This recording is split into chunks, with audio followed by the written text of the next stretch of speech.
Her history and alarming connections are mostly unknown to the American people. Who is Huma Abedin? What do we know about Hillary Clinton's #1 aide and sidekick for 20 years? Hillary spoke at Huma's wedding saying, "If I had a second daughter, it would be Huma."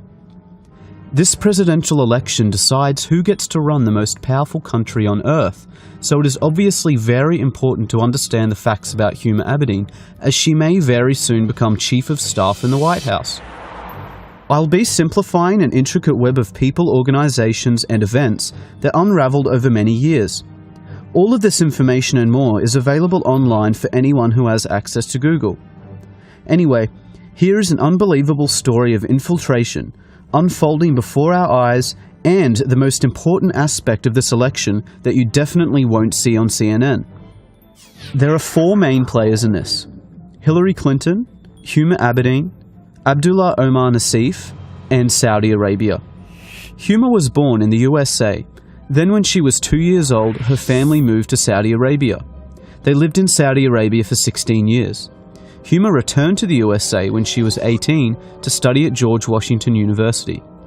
Only after 2 years in the country, she became an intern for Hillary Clinton, and soon after started working full-time.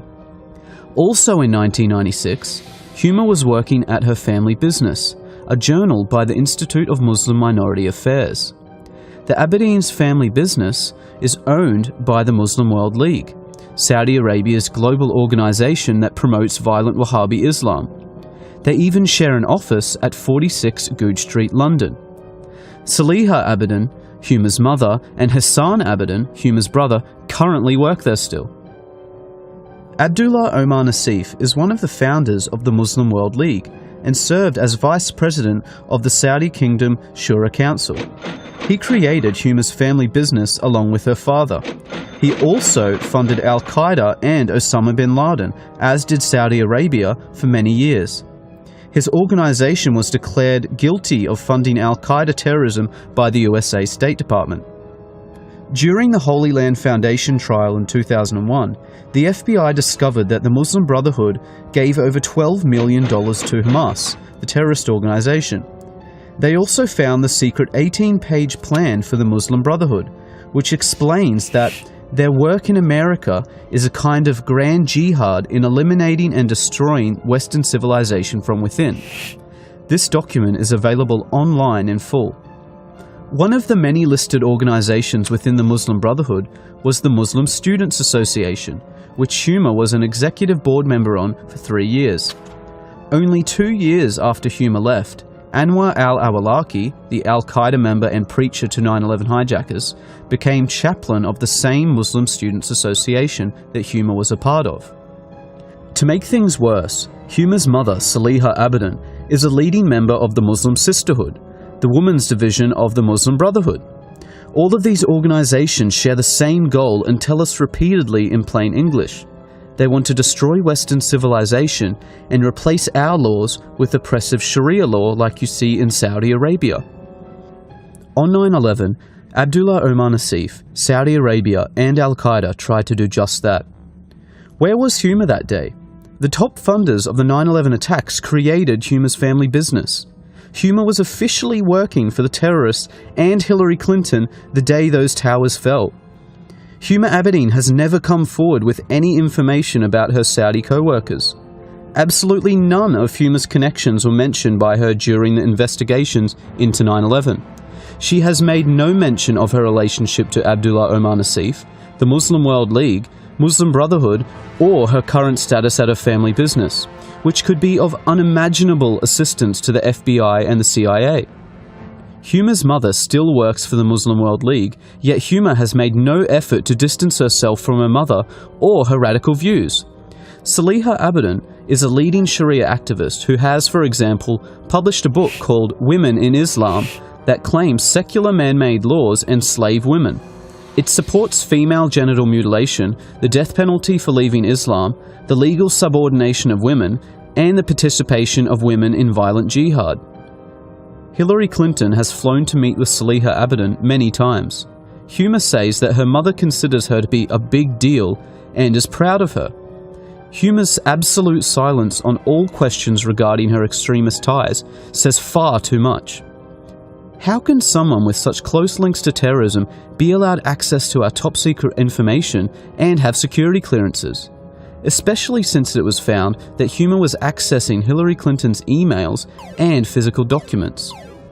The Clinton Foundation received over $25 million from Saudi Arabia, and they also funded 20% of her election campaign. Saudi Arabia's massive influence on the Clintons and Obama administration has not gone unnoticed. The damaging results of Islamist influence on the USA and Europe is worthy of another dedicated report, as this is just the tip of the corrupt iceberg. But you can no longer deny that Hillary Clinton is actively working with a global movement whose goal is to destroy Western civilization, just for the selfish benefit of money and power. Huma is the previously hidden link between the Clintons and Saudi terrorism. Dozens of other people and organizations were left out of this for length. Any rational person should have high standards of evidence for claims such as this. So here is the fastest way to prove Huma's tie to Abdullah Omar Nassif that you can look up for yourself and is sourced by their own websites.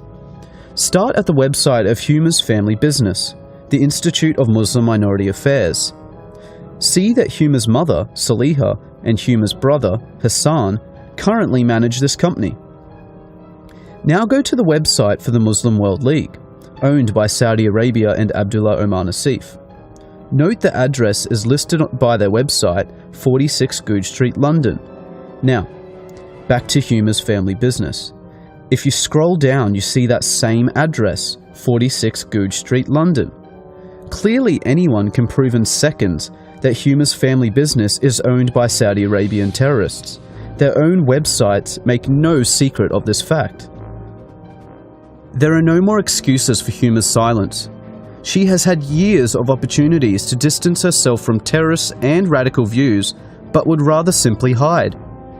The American people demand an explanation from Huma Abedin and Hillary Clinton before the election. One simple, straightforward question needs to be answered. Did Abdullah Omar Nassif create your family business, and were you working with him in any capacity on September the 11th, 2001? Yes or no? This year marks the 15th anniversary of the day Al-Qaeda murdered 3,000 innocent citizens. Let's not forget about it so quickly. Huma's security clearances should be revoked until she or Hillary directly address this national security threat.